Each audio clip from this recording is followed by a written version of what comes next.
अब इंटीग्रेशन का एक नेक्स्ट ट्रिकी क्वेश्चन है, 1 minus under root X upon 1 plus under root X whole under root के अंदर है और इसका इंटीग्रेशन करना है। तो इसका इंटीग्रेशन कैसे करें? तो इसका इंटीग्रेशन में हम दो अप्रोच ले सकते हैं।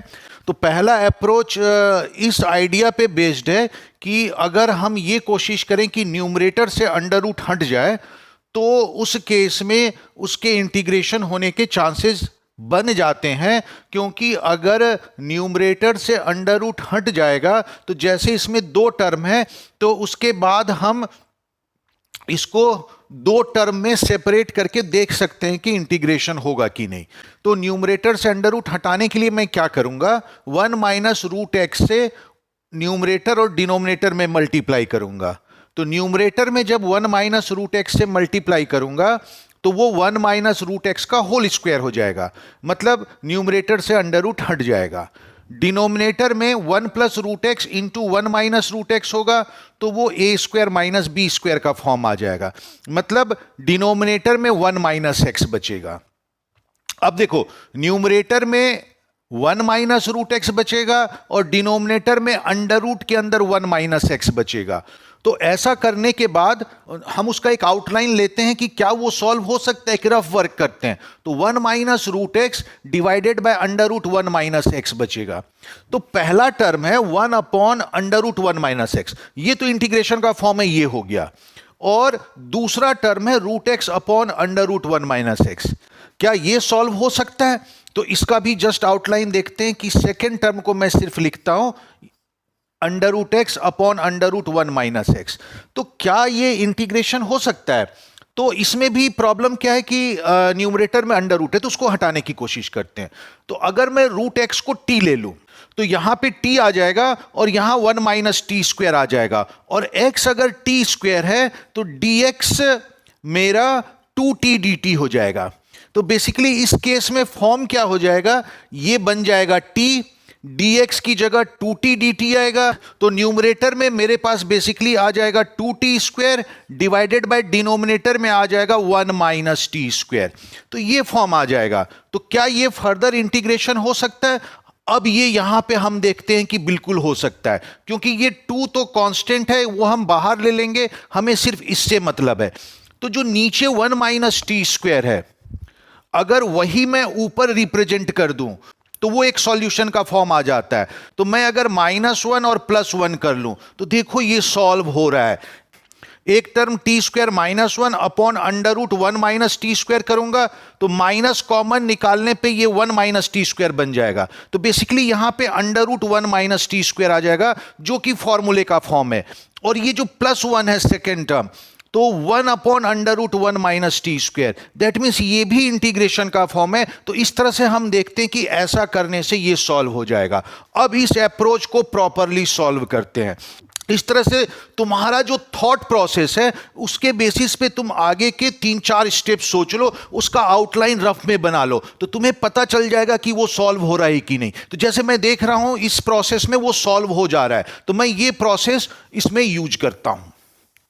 तो सबसे पहले मैं न्यूमरेटर से अंडर रूट हटाने के लिए 1 माइनस रूट एक्स का इसमें मल्टीप्लाई कर देता हूं।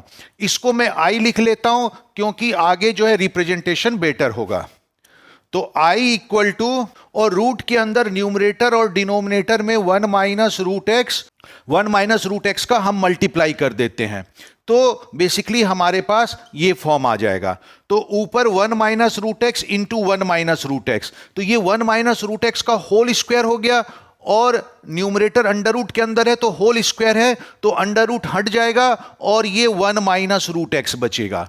और डिनोमिनेटर जो है वो अंडर रूट के अंदर रहेगा, और अंडर रूट के अंदर 1 प्लस रूट एक्स और 1 माइनस रूट एक्स, तो ये a प्लस बी और a माइनस बी का फॉर्म है। तो a square minus B square के कॉन्सेप्ट से इसे 1 माइनस एक्स लिखा जा सकता है dx। तो ये हमारा सिंप्लीफाई होके फॉर्म आ गया है। अब जैसे आउटलाइन में देखा था कि अलग अलग करने पे सॉल्व हो रहा है, तो लेकिन उसमें जो है एक स्टेप ज्यादा हो रहा है, तो थोड़ा सा उसको और सिंपल कर देते हैं कि दो टर्म में ब्रेक ना करके, जैसे आगे हमने रूट एक्स को टी रखा था वो यही कर देते हैं। तो हमारा एक स्टेप बच जाएगा जिसमें हमने 1 को सेपरेट करके 1 upon under root 1 minus X कर रहे थे। तो इसके बाद का हमारा प्रोसेस क्या है कि रूट एक्स को हम रखते हैं टी, तो एक्स हो गया हमारे पास टी स्क्वायर, तो डी एक्स हो जाएगा हमारे पास 2t dt। अब इसको इस इक्वेशन में रिप्लेस कर देते हैं, तो ये हो जाएगा 1 minus T upon under root 1 minus T square, और dx की जगह हो जाएगा 2t dt। तो ये सॉल्व होके आ जाएगा, 2 एक कांस्टेंट फैक्टर है, इंटीग्रेशन से बाहर आ जाएगा, t को दोनों में मल्टीप्लाई कर दो तो t minus T square upon under root 1 minus T square dt। अब इसके बाद क्या प्रोसेस किया जाए, तो इसके बाद वही करते हैं कि इसको दो टर्म में सेपरेट कर लेते हैं। फर्स्ट टर्म में t है, तो डिनोमिनेटर में जो रूट के अंदर फंक्शन है उसको अगर मैं डिफरेंशिएट करूं तो उसमें वेरिएबल फैक्टर t आता है जो कि मेरा न्यूमरेटर में प्रेजेंट है, तो इसलिए वो सॉल्व हो जाएगा क्योंकि डिफरेंशिएशन प्रेजेंट है। तो पहला टर्म तो उस बेसिस पे सॉल्व हो जाएगा। दूसरे टर्म में T square upon under root 1 minus T square है, तो वो हम देख चुके हैं कि जब हमने उसका रफ में अप्रोच लिया था तो -1 +1 करने पे वो सॉल्व हो जा रहा था। तो इस तरह से दो पार्ट में इसे सेपरेट कर देते हैं। 2 integration of t upon under root 1 minus T square dt minus T square upon under root 1 minus T square dt। इस तरह से हमने इसको दो टर्म में सेपरेट कर दिया। इसे मैं I1 एज्यूम कर लेता हूं, इसे मैं I2 एज्यूम कर लेता हूं, और दोनों का अलग अलग इंटीग्रेशन निकाल लेता हूं, और फिर I इक्वल टू मेरे पास आ जाएगा 2I1 माइनस I2, तो उसमें पुट कर दूंगा। तो I1 है मेरे पास t upon under root 1 minus T square dt। अब इसमें क्या हमने देखा कि जो न्यूमरेटर में वेरिएबल है वो डिनोमिनेटर में जो रूट के अंदर फंक्शन है उसके डिफरेंशिएशन में ये as a variable factor exist करता है, तो ये सॉल्व हो जाएगा।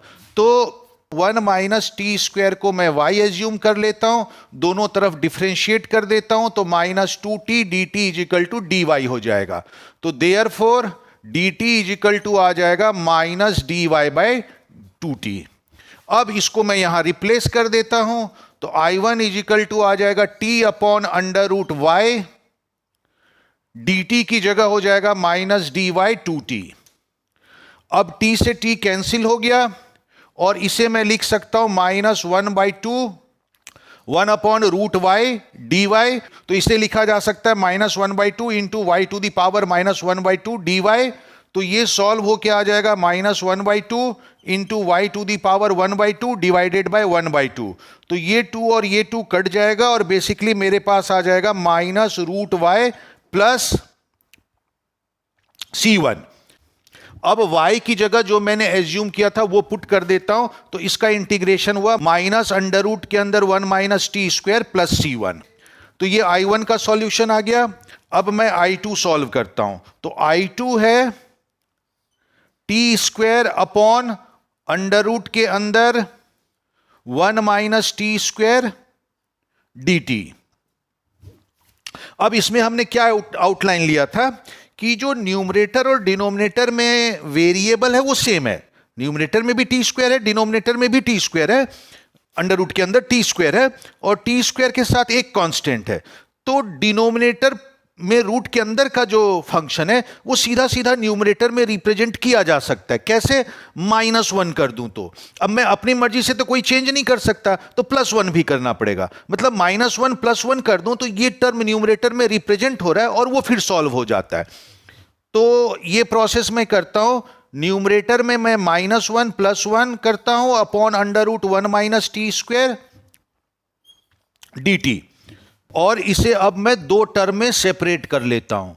तो T square -1 upon under root 1 minus T square 1 minus T square dt plus 1 upon under root 1 minus T square dt। तो ये मेरा सेपरेशन के बाद ये टर्म आ गया।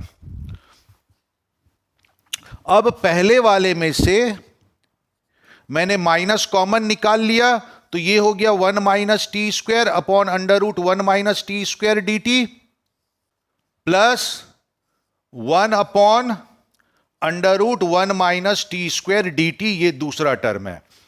अब जो डिनोमिनेटर है वही न्यूमरेटर में है, तो ये टर्म सॉल्व हो सकता है और ये हो जाएगा -√1 minus T square integration D T plus 1/√1 minus T square D T. ये हमारा इंटीग्रेशन का फॉर्म आ गया। अब ये हमारा आ गया। अब ये दोनों का इंटीग्रेशन मुझे पता होता है, तो दोनों में इंटीग्रेशन का फॉर्म अप्लाई कर देता हूं, तो माइनस और ये हो जाएगा t/2 √1 minus T square plus 1/2 sine inverse t bracket close plus और ये आ जाएगा sine inverse t plus C2। अब अगर मैं इसमें माइनस अंदर मल्टीप्लाई कर दूं तो -t/2 √1 minus T square minus half sine inverse t plus sine inverse t plus C2।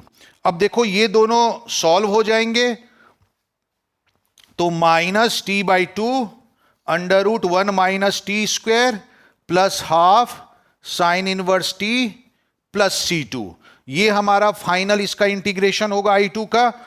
अब I1 भी t के फॉर्म में आ गया, I2 भी t के फॉर्म में आ गया, तो हम I को t के फॉर्म में निकाल देते हैं। तो I है हमारा 2I1 माइनस I2, तो ये आ जाएगा 2। तो I1 की जगह पे मैं लिख सकता हूं -√1 minus T square plus C1 minus I2 की जगह पे मैं लिख सकता हूं -t/2 √1 minus T square plus half sine inverse t plus C2 और ये आ गया। तो अगर मैं इसे सॉल्व कर दूं तो ये हो जाएगा -2 √1 माइनस टी स्क्वायर और 2C1 को C2 के साथ मिला के C लिख दूंगा, तो वो मैं लास्ट में लिखूंगा। यहां पे माइनस माइनस प्लस हो गया, तो plus t/2 √1 minus T square और ये माइनस जब यहां इस टर्म से मल्टीप्लाई होगा तो minus half sine inverse t plus C। 2C1 plus C2 मिलके C हो गया। अब t को मैंने √x की जगह पे रखा था, तो t की जगह पे √x सब्स्टिट्यूट कर देता हूं, तो फाइनल आंसर आ जाएगा -2। क्योंकि t की जगह पे √x है तो t² x हो जाएगा, तो 1 minus x plus √x/2 √1 minus x minus half sine inverse √x plus C। ये हमारा फाइनल आंसर आ गया। तो फर्स्ट अप्रोच से हम ऐसे सॉल्व कर सकते हैं। अब सेकंड अप्रोच में क्या है, उसमें भी बेसिक हमारा कोशिश है कि अंडर रूट हट जाए न्यूमरेटर से, बट उसमें हम ट्रिग्नोमेट्रिक फंक्शन का अप्रोच ले सकते हैं। तो वो कैसे होगा, तो अगर मैं √x को cos थीटा ले लूं तो ये न्यूमरेटर में आ जाएगा अंडर रूट के अंदर 1 माइनस cos थीटा, डिनोमिनेटर में आ जाएगा 1 प्लस cos थीटा। तो 1 माइनस cos थीटा होता है 2 sine square theta by 2, 1 plus cos theta होगा 2 cos square theta by 2, 2 cut जाएगा तो tan स्क्वायर थीटा बाई 2 आएगा, तो रूट हटने के बाद tan थीटा बाई 2 बचेगा। तो इस तरह से रूट खत्म हो जाएगा, tan थीटा बाई 2 एक सिंपल फंक्शन आएगा। तो क्योंकि रूट हट गया, एक सिंपल ट्रिग्नोमेट्रिक फंक्शन आ रहा है, तो उसके सॉल्व होने के चांसेस हैं। तो हम उस प्रोसेस से सॉल्व करके देखते हैं कि क्या वो आगे सॉल्व हो पाएगा। तो अगर मैं √x की जगह cos थीटा रखता हूं तो एंगल थीटा बाई 2 आ रहा है, तो मैं फ्रैक्शन से बचने के लिए क्या करता हूं, √x को cos 2 थीटा लिख देता हूं, ताकि हाफ एंगल फॉर्मूले में थीटा आए थीटा बाई 2 की जगह पे। तो √x को मैंने रख दिया cos 2 थीटा, तो x इक्वल टू आ गया मेरे पास cos स्क्वायर 2 थीटा, तो dx इक्वल टू आ जाएगा 2 cos 2 theta into minus sine 2 theta into 2 D theta. तो ये डिफरेंशिएशन आ जाएगा, तो ये हो जाएगा -2 into 2 sine 2 theta into cos 2 theta D theta. तो इसमें मैं फॉर्मूला लगा सकता हूं साइन 2x का, तो 2 sine 2 theta cos 2 theta sine 4 theta हो जाएगा, तो -2 साइन 4 थीटा डी थीटा, ये बन गया। तो मैंने पूरा सॉल्व करके लिख लिया, आगे अप्रोच लगाने पे देखते हैं कि फर्दर वो सिंप्लीफाई हो पाता है कि नहीं। अब ये जो आई था हमारा, उसको रिप्लेस कर देते हैं जो हमने एज्यूम किया है।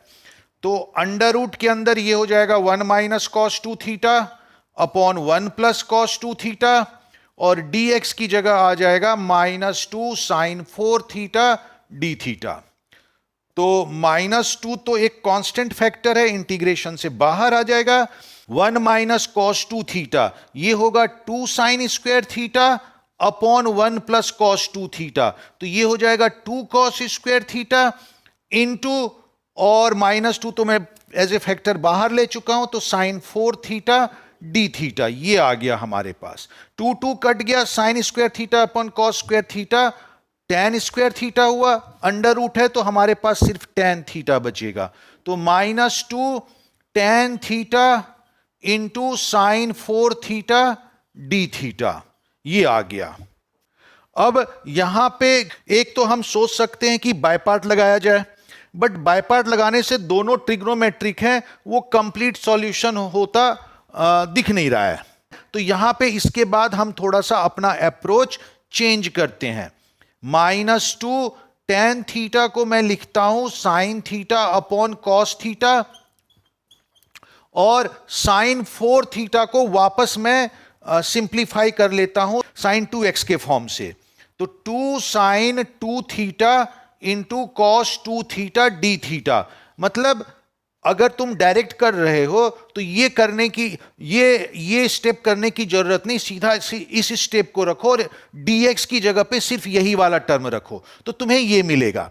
अब इसको 2 साइन थीटा कॉस थीटा करोगे तो कॉस थीटा कट जाएगा, sine theta sine square theta होगा, उसको तुम 1 माइनस कॉस 2 थीटा बाई 2 लिख सकते हो। तो 1 माइनस कॉस 2 थीटा और ये कॉस 2 थीटा है, तो वो जब मल्टीप्लाई होंगे तो दो टर्म बनेंगे, cos 2 theta minus cos square 2 theta. तो इस तरह से तुम्हें कॉस 2 थीटा का भी इंटीग्रेशन पता होता है और कॉस स्क्वायर 2 थीटा का भी कर सकते हो, तो वो इंटीग्रेशन हो रहा है, तो मतलब हमारा अप्रोच बिल्कुल करेक्ट है। तो इसके बाद हम क्या करते हैं, i इक्वल टू ये 2 को भी मैं इंटीग्रेशन से बाहर ले लेता हूं, तो -4 sine theta upon cos theta into sine 2 theta को 2 साइन थीटा कॉस थीटा लिख देता हूं, और कॉस 2 थीटा को वैसे ही रहने देता हूं डी थीटा, ये आ गया। अब देखो कॉस थीटा कट गया, i इक्वल टू, और ये 2 में बाहर इंटीग्रेशन से ले आता हूं तो -8 कॉस थीटा कट गया, तो ये आया sine square theta into cos 2 theta D theta. अब हमने क्या अप्रोच लिया था, क्योंकि साइन स्क्वायर थीटा है तो हम अभी कुछ नहीं कर सकते, तो सबसे पहले स्क्वायर हट जाए ऐसा कुछ अप्रोच यूज करता हूं।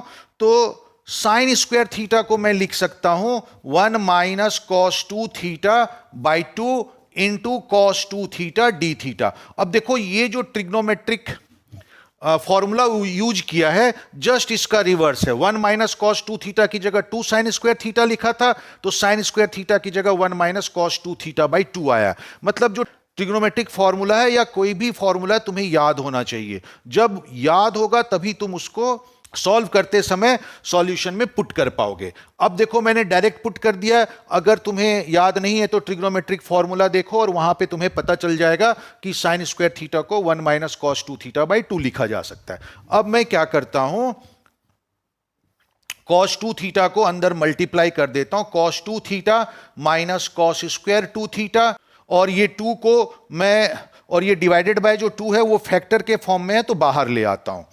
अब ये इस फॉर्म में आ गया है। अब देखो cos 2 थीटा का तो डायरेक्ट इंटीग्रेशन हो जाएगा, cos स्क्वायर 2 थीटा में अभी भी प्रॉब्लम है, तो cos स्क्वायर 2 थीटा का इंटीग्रेशन कैसे करते हैं, तो जैसे यहां पे किया, तो cos स्क्वायर थीटा की जगह पे 1 प्लस कॉस 2 थीटा बाई 2 लिखा जा सकता है, मतलब एंगल डबल हो रहा है। तो उसी तरह से cos स्क्वायर 2 थीटा की जगह क्या लिखा जा सकता है, तो हम लिख सकते हैं 1 प्लस कॉस 4 थीटा बाई 2। तो अगेन स्क्वायर हट गया, वो लीनियर फॉर्म में आ गया, पावर हट गई, तो वो भी इंटीग्रेशन के फॉर्म में आ रहा है। तो ये आ गया -4 integration of cos 2 theta minus 1 plus cos 4 theta by 2 D theta. अब तो ये एक्सप्रेशन आ गया। अब इसका भी इंटीग्रेशन पता है और इसका भी इंटीग्रेशन पता है, तो अब हम इसे सॉल्व कर लेते हैं। तो एलसीएम ले लेता हूं, तो एलसीएम लेने के बाद जो 2 है वो बाहर आ जाएगा और यहां पे मेरे पास आ जाएगा 2 cos 2 theta -1 minus cos 4 theta D theta. और अब इसका मैं इंटीग्रेशन कर देता हूं, तो ये हो गया -2 इंटू 2 cos 2 थीटा का इंटीग्रेशन होगा sin 2 theta by 2 -1 D theta, तो ये होगा minus theta minus cos 4 theta, तो cos 4 थीटा का इंटीग्रेशन होगा sin 4 थीटा बाय 4 और प्लस c। अब -2 अंदर मल्टीप्लाई करता हूं, तो ये 2 कट जाएगा और मेरे पास बचेगा -2 sin 2 theta into +2 theta plus, और जैसी 2 मल्टीप्लाई करूंगा तो 2 इस 4 से कट जाएगा, तो ये आ जाएगा sin 4 theta by 2 plus c। तो ये थीटा के टर्म्स में इंटीग्रेशन आ गया। अब इसको मुझे वापस x के टर्म्स में लाना है, तो x के टर्म्स में कैसे लाएंगे, तो cos 2 थीटा रूट x है, तो मुझे इन सब को x के टर्म्स में लाना पड़ेगा। तो 2 थीटा तो मैं इजीली ऑब्टेन कर सकता हूं, क्योंकि 2 थीटा जो है वो cos इनवर्स रूट x हो जाएगा। बट sin 2 थीटा और sin 4 थीटा कैसे ऑब्टेन करें, तो sin 2 थीटा और sin 4 थीटा को cos 2 थीटा के टर्म्स में रिप्रेजेंट करना होगा, और उसके बाद वो भी रूट x के फॉर्म में आ जाएगा, क्योंकि cos 2 थीटा ही रूट x पता है। तो देखो वो कैसे करते हैं। तो cos 2 थीटा रूट x दे रखा है, इसका मतलब हुआ 2 थीटा इक्वल टू आएगा cos इनवर्स रूट x।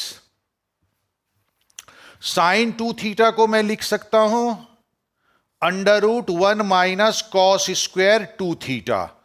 तो इस तरह से ये जो है आ जाएगा 1 माइनस, क्योंकि cos 2 थीटा रूट x है तो cos स्क्वायर 2 थीटा x आ जाएगा, तो √1 minus x। sin 4 theta, sin 4 theta को 2 sin 2 theta into cos 2 theta लिखा जा सकता है। तो 2 sin 2 थीटा की जगह मैं ऊपर निकाल चुका हूं √1 माइनस x, cos 2 थीटा की जगह रूट x आ जाएगा। तो इस तरह से sin 4 थीटा आ गया। तो देयरफॉर I जो है मुझे ऑब्टेंट हो जाएगा -2 sin 2 थीटा की जगह √1 माइनस x, 2 थीटा की जगह पे आ जाएगा cos inverse root x, plus sin 4 theta की जगह 2 root x √1 minus x divided by 2 plus c। तो ये 2 और ये 2 कट जाएगा, तो फाइनल आंसर हो गया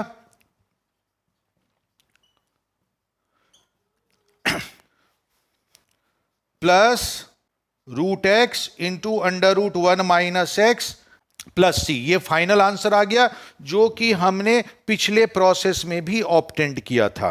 पिछले प्रोसेस में हमारे पास minus sine inverse root x आया था और यहां plus cos inverse root x आ रहा है। तो basically cos inverse root x को इनवर्स ट्रिग्नोमेट्रिक का फॉर्मूले के बेसिस पे π/2 minus sine inverse root x लिख सकते हो, क्योंकि sine inverse root x plus cos inverse root x π/2 होगा इनवर्स ट्रिग्नोमेट्री का जो फॉर्मूला है उसके बेसिस पे। तो कॉस इनवर्स रूट एक्स की जगह π/2 minus sine inverse root x हो जाएगा, π/2 c के साथ एडअप होके एक नया कांस्टेंट बन जाएगा जिसको मैं c लिख सकता हूं, और यहां पे minus sine inverse root X बचेगा। तो इस तरह से जो ये वाला आंसर है जो पिछला आंसर ऑब्टेंड हुआ है दोनों सेम है। तो इस तरह से इस क्वेश्चन को इस दो प्रोसेस से हम सॉल्व कर सकते हैं।